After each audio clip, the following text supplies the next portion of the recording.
Bienvenidos sean todos ustedes a la sesión mensual de cardiología del mes de abril.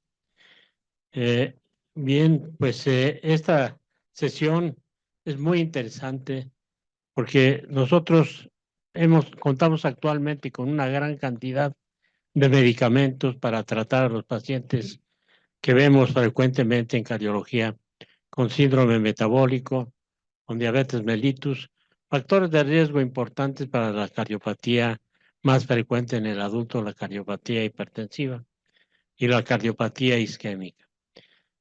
Tenemos una gran cantidad, como les decía yo, de medicamentos y una serie de guías que llega al paciente y pues, nosotros nos sentimos muy contentos de que le estamos proporcionando lo mejor y lo que es más adecuado al tratamiento de estas enfermedades actualmente. Pero desgraciadamente cuando se ven las estadísticas, la adherencia al tratamiento en este tipo de pacientes es mínima. Siguiendo la regla del 30%, si es el 30% de los pacientes diagnosticados de cardiopatía isquémica o de cardiopatía hipertensiva que siguen un tratamiento adecuado, ya sea farmacológico o las indicaciones desde el punto de vista del cuidado de peso, de dietas, es mínima, son mucho menores de los que quisiéramos que fueran. De tal manera que es la razón por la que le pedí al doctor Armando Barriguete, que es experto en este tipo de tratamientos, y acompañado de nuestros panelistas, el doctor Díaz Green, quien todos conocemos, y a la doctora Revuelta, que son expertos también en el tema. El tema que tenemos actualmente es trastornos de la conducta alimentaria, obesidad y síndrome metabólico.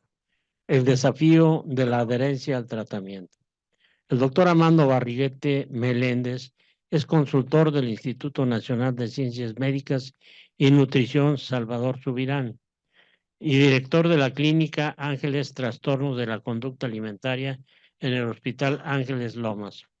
A petición expresa del doctor, no quiero que diga yo más, su currículum lógicamente nos llevaría una buena parte de la plática, de tal manera que para obviar tiempo, pues tienes la palabra.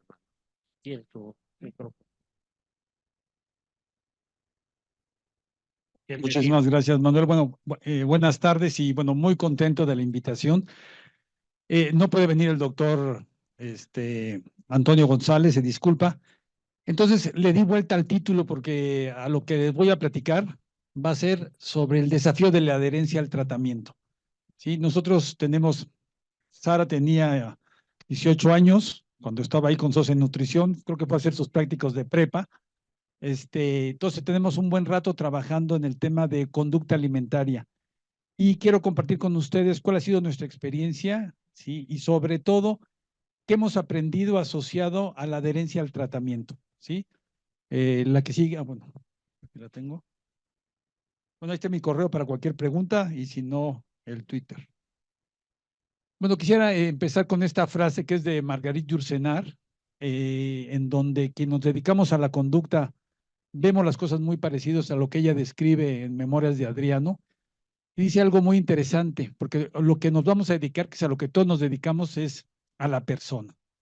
¿Sí? Dice ella, como todos los demás, tengo a mi servicio solo tres maneras para evaluar la existencia humana.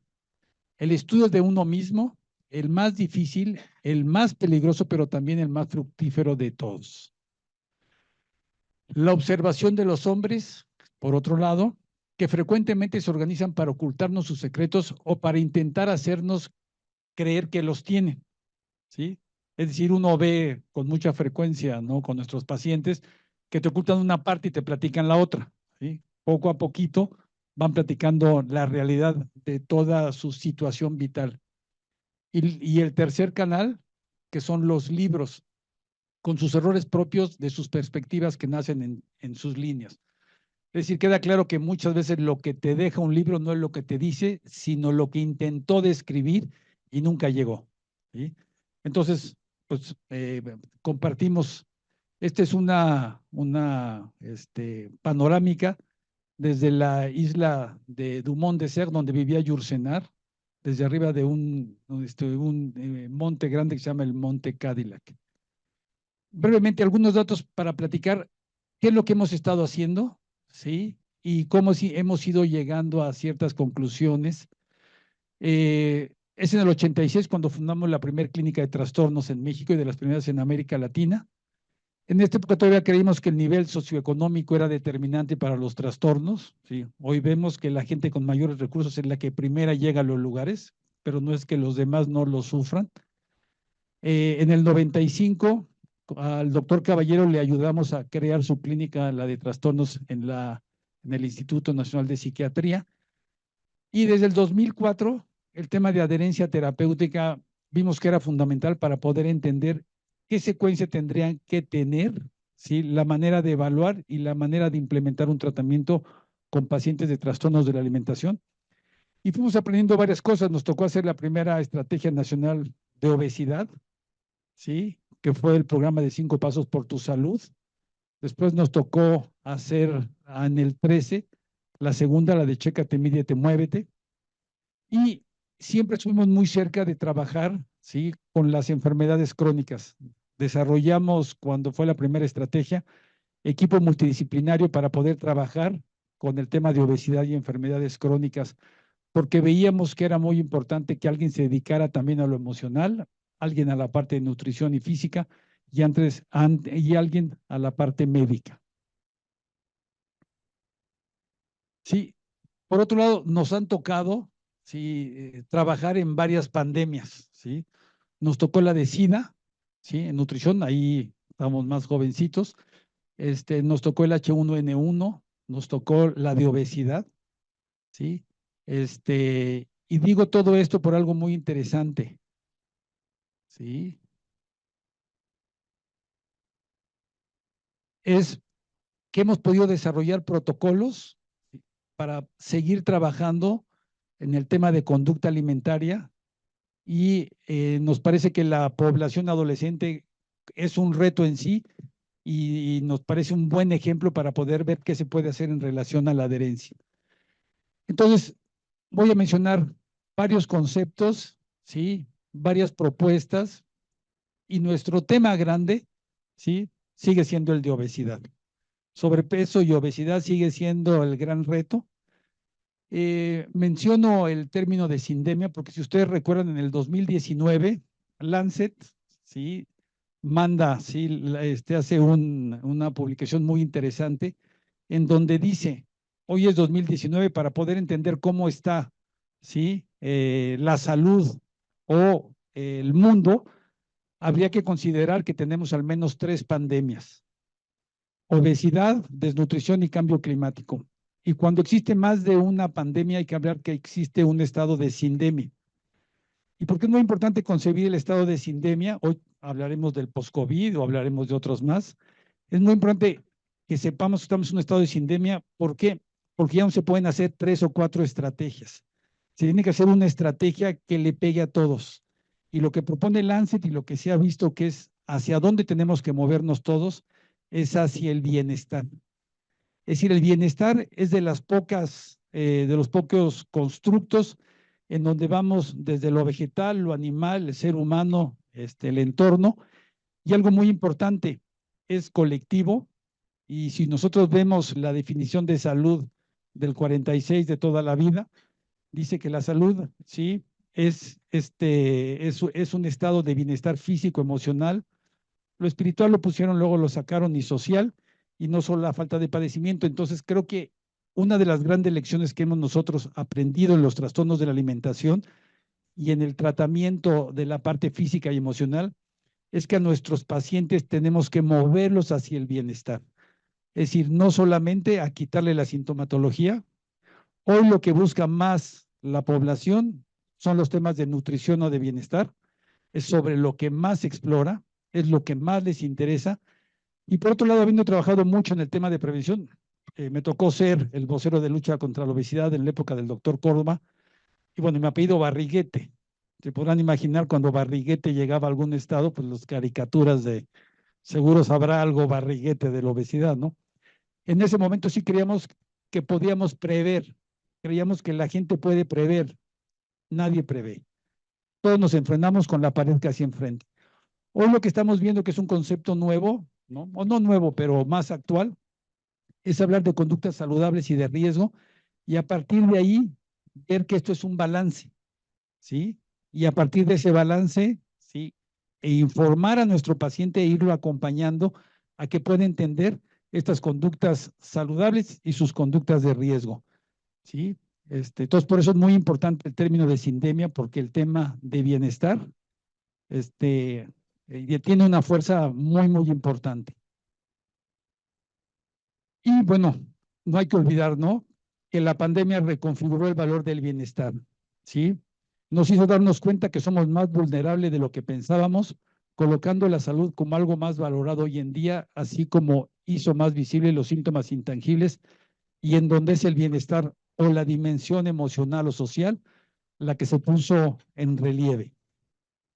En el 2020 creamos en Fonsalud el Consejo Promotor de Salud Mental y Bienestar con la idea de promover este tipo de enfoque, ¿sí? No solamente en los hospitales, ¿no? Pero también en las escuelas y en los centros de trabajo.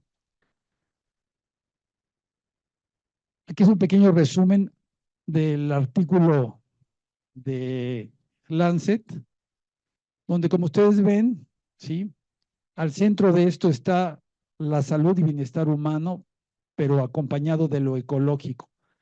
Y aquí vemos cómo las acciones que tenemos que hacer tienen que pegarle a las tres, ¿sí? A las tres pandemias en ese momento del 19, ¿sí? Entonces, menciono esto porque es hacia allí, hacia allá donde tenemos que movernos, primero como equipo terapéutico, ¿sí? Y después mover a nuestros pacientes. Y aquí es donde el tema de salud mental se vuelve muy importante. Adelante, adelante.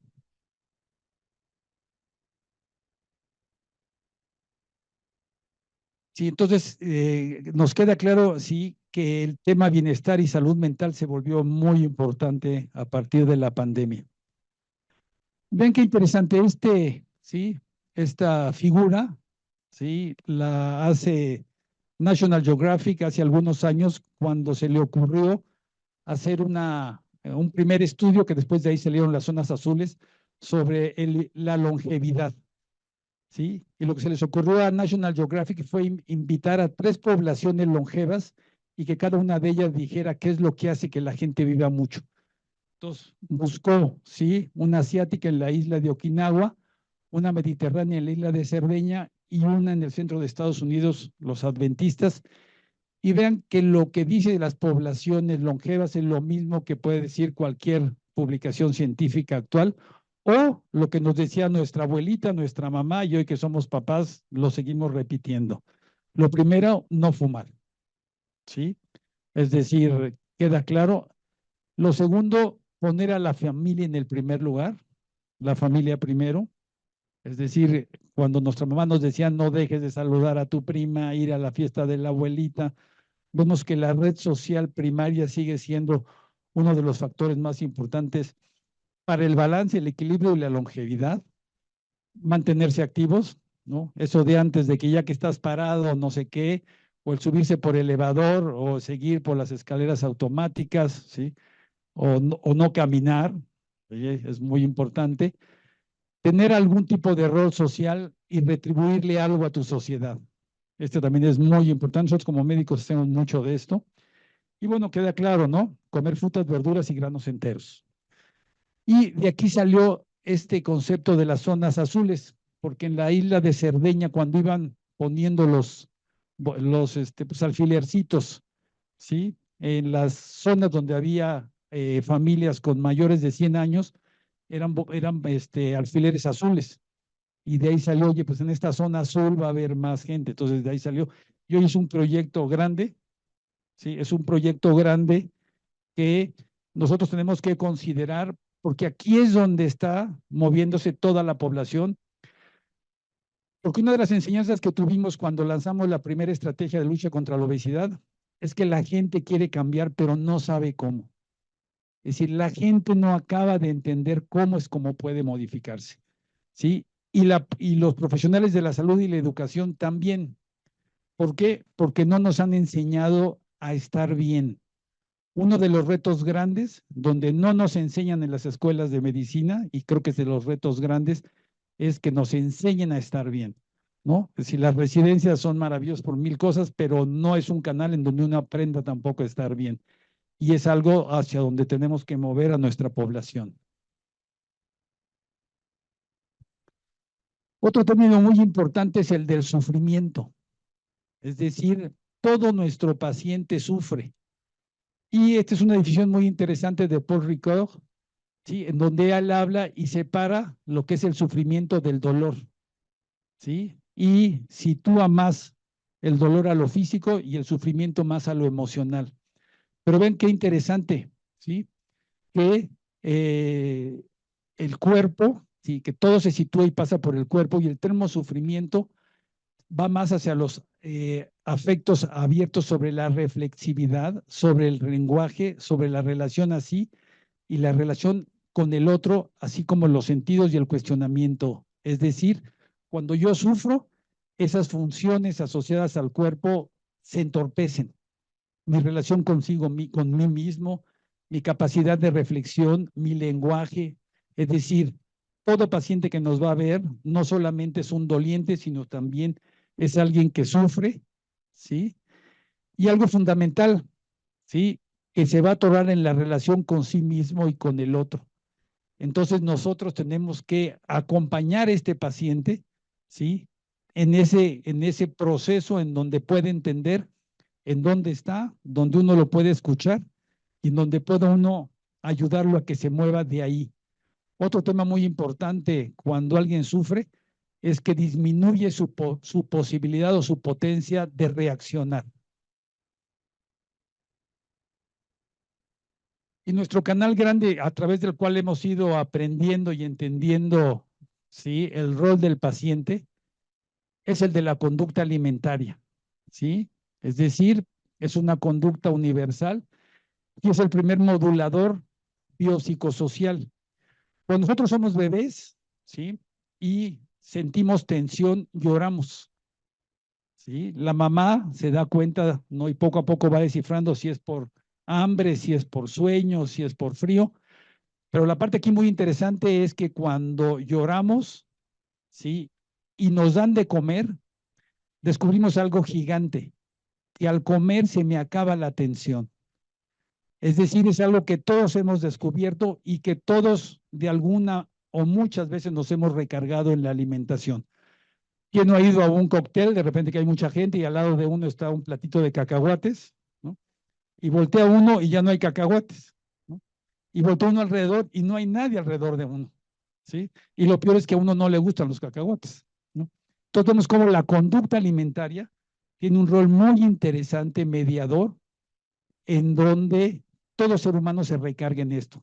Entonces tenemos que saber que la conducta alimentaria es un regulador natural, ¿sí? Y con eso nos vamos a enfrentar con todos nuestros pacientes, que el 74% de nuestros pacientes tienen sobrepeso u obesidad y se recargan en la conducta alimentaria para manejar su tensión, ¿sí? Entonces es importante que sepamos que esto también sucede, ¿sí?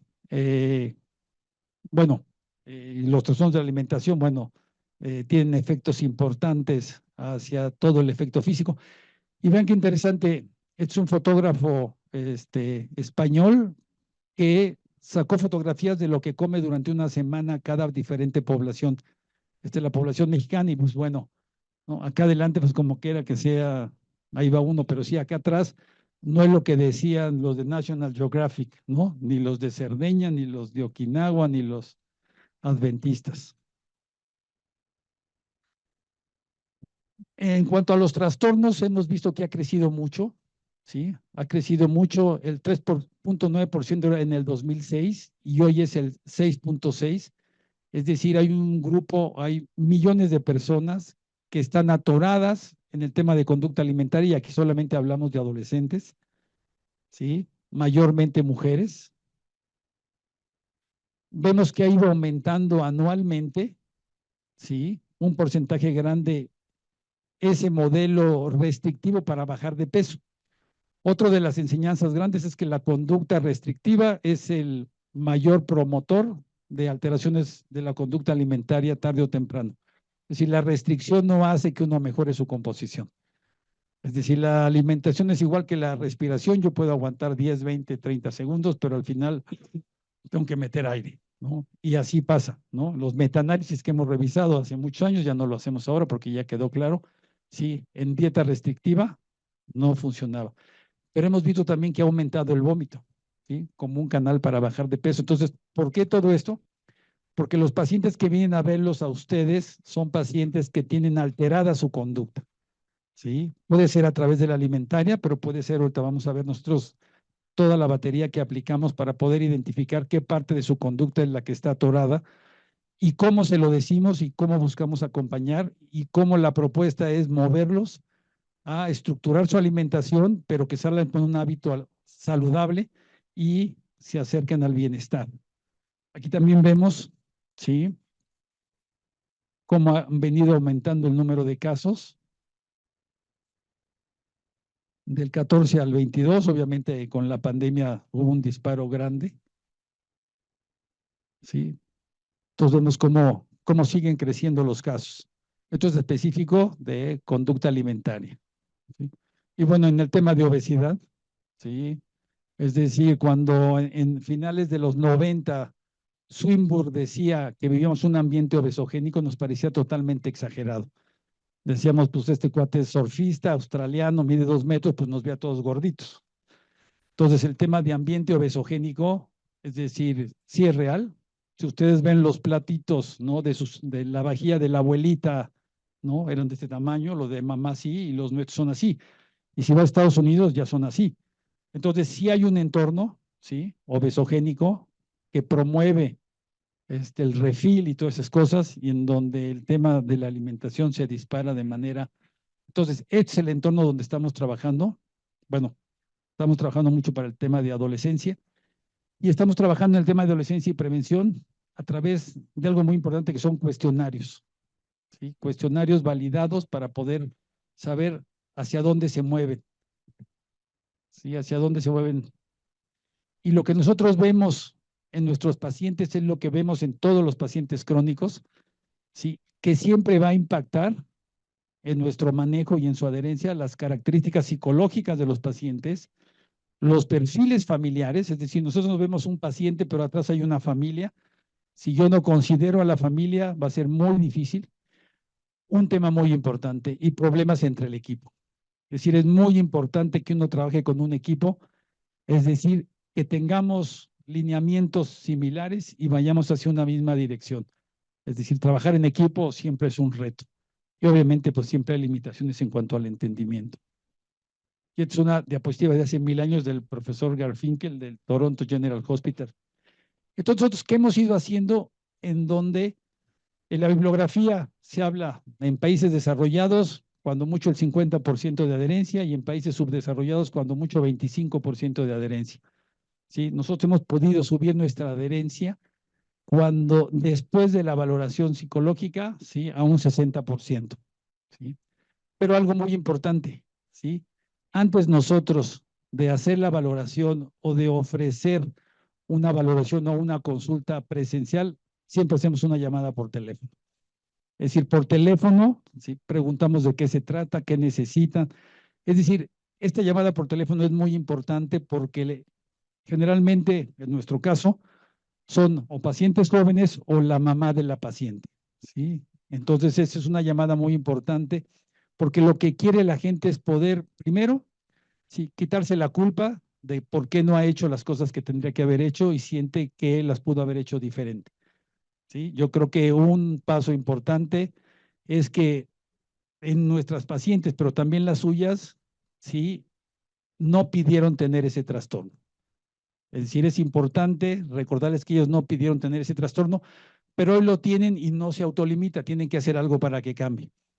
Porque si uno empieza, nosotros nos tocó mucho, por ejemplo, en nutrición, ¿no? Nosotros tenemos la clínica de trastornos y estaba al lado la clínica de obesidad, que dirigía un colega querido, pero los regañaba, ¿sí? Regañaba a los pacientes y pues obviamente el paciente llegaba un ratito, es decir, después si el paciente se siente mal, después de la regañiza que le ponía, pues bueno, Entonces, sí es muy importante en esta llamada, ¿sí? O en este primer contacto, ¿no? Poderle explicar, ¿sí? ¿Qué es lo que tiene? ¿Sí? Y algo muy importante, que uno puede a partir de esta primera llamada o entrevista inicial, puede uno ofrecerle una valoración para saber de qué se trata y hacer un tratamiento a la medida. Pero es una valoración en donde ellos tienen que participar de manera individual, la paciente o el paciente, bueno, 3-1 en las encuestas, pero en la clínica es 9-1 mujeres sobre hombres, pero tiene que participar también la familia. Es un tema muy importante. En la evaluación tenemos que incluir a la familia, ¿por qué? Porque si no incluye uno a la familia, ¿sí? Se sigue reforzando que solamente es un problema personal y yo solito lo voy a resolver sin la ayuda de todos ellos. Entonces, la valoración familiar para nosotros ha sido un tema muy importante. ¿Sí? Se valora la parte física a través de la parte de nutrición y les voy a platicar un poquito más en detalle en la valoración psicológica. Cómo si hemos ido avanzando en estos últimos 30 años, desde definir instrumentos hasta validar estos instrumentos en población mexicana y a partir de ahí hacer investigación con estos instrumentos. Estos son los instrumentos que aplicamos. Hoy todo es en línea y dura alrededor de 2 horas, ¿sí? Todos estos instrumentos. Y es muy interesante porque esto nos permite tener hoy una base de datos que nos permite ver qué valores en cada uno de estos instrumentos hacen que tenga mejor desenlace tal tipo de tratamiento o tal otro. Y ahorita les voy a platicar pues muy brevemente cuáles son, ¿sí? Que tienen que ver con trastornos, ¿sí? De psicopatología, que tienen que ver con crianza y con familia, ¿sí? Y conducta de riesgo, adicciones, ¿sí? Saben que alguien que padece un trastorno, su riesgo a padecer una adicción después es muy alta, ¿sí? Y otros que también tienen que ver con conducta alimentaria, ¿sí? Nosotros hicimos una validación, hicimos una variedad más cortita, en vez de 40 ítems, lo bajamos a 18. Obviamente, en tema de cuestión de imagen corporal, es otra de las preocupaciones grandes y esto nos ayuda, ¿sí? A que la puedan explorar y a que podamos nosotros a partir de este diagnóstico decidir si va al grupo de imagen corporal o no, de acuerdo, ¿no? Al puntaje que tenga. Y otra cosa muy importante, también los modelos estéticos, es decir, para nuestras pacientes, el tema de ver a alguien extremadamente delgada es per se algo estético.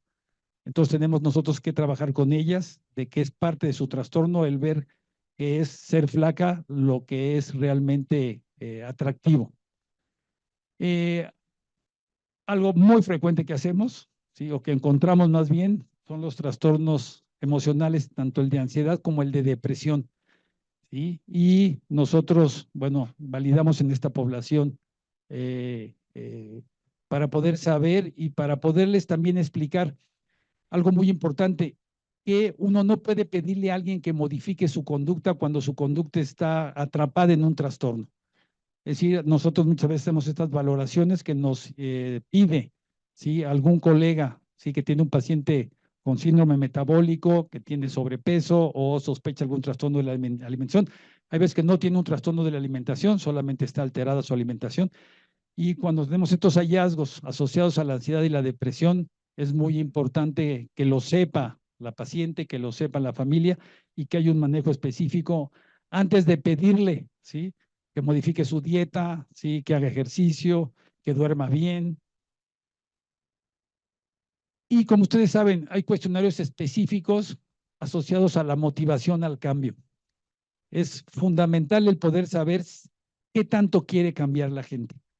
Es decir, la mamá puede tener muchas ganas que cambie, ¿sí? Pero él o la paciente a lo mejor no piensan lo mismo, ¿sí? Y están lejanas, ¿sí? De querer cambiar o ya están listas para cambiar. Todo este tipo de cuestionario para nosotros es muy importante. Nosotros del modelo, ¿sí? Que existía para las adicciones, se hizo ya un modelo español primero para trastornos de alimentación y nosotros acabamos de validarlo en población mexicana. Y este cuestionario nos ha funcionado mucho para poder saber qué tantas ganas tiene de cambiar. Es decir, si yo estoy listo para cambiar o todavía no. ¿Por qué? Porque a veces yo no conozco todos los efectos emocionales de este trastorno crónico ¿sí? En mi parte emocional, ¿sí? O no sé todo lo que me puede generar un trastorno físico en la parte física o a largo plazo. Uno de los temas grandes que nosotros vemos que mueven a la población cuando son adultos es el tema de los hijos, es el tema de que están generando un nuevo modelo o un modelo no saludable dentro de la familia. Eso también hace que se muevan nuestros pacientes. Eh, Otro tema muy importante es el que pueda uno identificar las emociones y expresarlas. Nosotros hemos visto que dos de los termómetros grandes que tenemos para que la población funcione de manera saludable, uno es el registro de hambre y saciedad, que es a donde se va moviendo el tratamiento de los pacientes. Es muy importante que la gente sepa con qué tanta hambre despierto y con qué tanta saciedad termino en el desayuno. Por eso mucha gente cuando en las mañanas dice que en mi casa no nos da hambre a nadie, lo que pasa es que en la mañana da poquita hambre y hay que comer poquito, ¿no? Pero es parte de la educación que tenemos que tener. Sí, sí, sí, o no tengo hambre, ¿no? O es mucho o no es nada, ¿no? Y el otro tema grande, la identificación de las emociones. La identificación de las emociones es fundamental y hay un cuestionario, ¿sí? Específico, ¿sí? Validado hace muchos años, ya lo validamos en población mexicana, para poder identificar, ¿sí? Qué tanto yo puedo identificar mis emociones y qué tanto yo las expreso. Entonces, como ustedes ven, todo esto nos va llevando a que nuestra población, nosotros la vamos conociendo en sus conductas y sus conductas que están asociadas con generar ese balance y ese equilibrio y ese registro de la atención que normalmente hace que yo me agarre de la comida o no. Estos son otros tipos de indicadores en donde la atención viene por otros lados y yo tendría otros canales para poder ayudar a mi población. Bueno, este es específico para el tema de conducta alimentaria, es el que utilizamos en las encuestas nacionales, ¿sí? Estos son cuestionarios pequeños, son rápidos y yo puedo saber si alguien tiene un trastorno de la alimentación. Platico todo esto porque también la idea es, ¿sí? De que sepan que están disponibles estos instrumentos y con mucho gusto compartirlos, que los puedan aplicar y puedan tener un diagnóstico muy pronto, muy rápido y puedan hacer investigación, ¿sí? Nosotros tenemos una plataforma, está todo en línea, que también con mucho gusto la compartimos. Y mencioné mucho el tema de la familia, es decir, eso nos ayuda a nosotros a saber cómo está la familia y cómo está funcionando y cómo está estructurada la familia y cómo habría que acompañar a la familia, ¿sí? Desde el tiempo de evolución, ¿no? Una familia que tarda mucho en acudir al médico, pues una familia que se mueve despacio, ¿no? Que tiene dificultad para ponerse de acuerdo o para identificar lo que no funciona. El tema de individualización tiene que ver que yo qué tan separado, pero me puedo llevar con los abuelos, ¿sí? Con los papás. Esto es muy interesante porque es el tema de la relación de pareja. Esto es de cómo funciona la familia en general, ¿sí? Si es una familia que tiene un desarrollo emocional adecuado o no, cómo se comunican, ¿sí? Y cómo se emiten las reglas. Y acabamos de hacer una publicación que salió en la revista de los Hospitales Ángeles, donde validamos este cuestionario que lo habíamos hecho hace algunos años. Entonces, nos puede dar muy buena información. Entonces, tenemos el cuestionario de motivación al cambio y tenemos el cuestionario de adopción de un estilo de vida saludable, que también puede ser interesante para que ustedes conozcan en dónde están sus pacientes. Entonces, vemos cómo, ¿sí? La conducta alimentaria es un canal muy interesante para todos los que nos dedicamos a nuestra población. Tenemos que identificar este tema asociado al malestar emocional que tiene que ver con el sufrimiento. ¿Qué tanto puedo cambiar? Moverlos hacia el tema de bienestar. Y algo muy interesante que a veces se nos olvida, ¿sí? Hay muchos estudios, yo nada más puse esta frase, ¿sí? Que la autoestima no es el resultado de las porras que le puede echar a un ser querido. La autoestima es el resultado de la autoconciencia. Por eso cuando nosotros explicamos a nuestros pacientes qué es lo que tienen, en dónde están atoradas, por qué se están atorando, por qué no pueden cambiar, por qué no pueden modificar sus hábitos, porque tiene usted ansiedad, tiene depresión, no puede dormir. Es decir, tengo que ayudarle yo a que eso se haga chiquito, ¿para qué? Para que pueda uno despertarse temprano, ¿sí? Para que pueda uno sí desayunar, ¿sí? Entonces, la autoconciencia en la valoración, aquí tenemos que ayudarles, ¿sí? Aquí hay una autoconciencia y sepan realmente cómo están, no solo como yo quisiera que estén, o ellas, sino cómo están realmente en relación a sus conductas y a su funcionamiento mental. ¿Para qué? Para que suceda la autoefectividad. Es decir, las indicaciones que le pueda dar la nutrióloga, las indicaciones que le pueda dar el internista, la pediatra, puedan llevarlas a cabo, sí, de manera progresiva, es otro tema muy importante. Nosotros como médicos damos una lista de 10 cosas que hacer para la próxima semana. Pues es lógico, sí, que el último día antes de regresar a la siguiente semana quieran hacer las 10 cosas, porque la verdad eran muchas, y se den cuenta que, híjole, que no me da tiempo más que de hacer media y a lo mejor ya ni regreso. Entonces, sí, aquí la autoconciencia nos ayuda, pero en la autoefectividad tenemos que ser progresivos. Ya lo que insistimos mucho nosotros con nuestras pacientes es que nuestro tratamiento es un entrenamiento, ¿sí? Nuestro tratamiento no es un examen.